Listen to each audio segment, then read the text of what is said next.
¿Ves este sello? Este sello debería llevar la cara de José María Aznar. Él lo único que quería para despedirse de su cargo era tener un sello de correos con su cara. ¿Por qué, Svensson? Spencer, Harry, Spencer.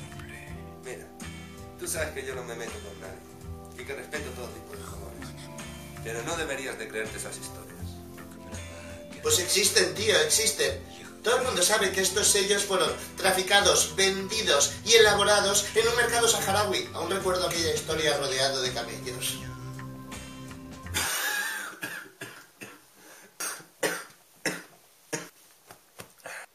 Anda, bebe un poco de zumo que te vas a deshidratar, tanto sacar mocos. Cochino. No te falta razón, pero un poco de asertividad podrías tener,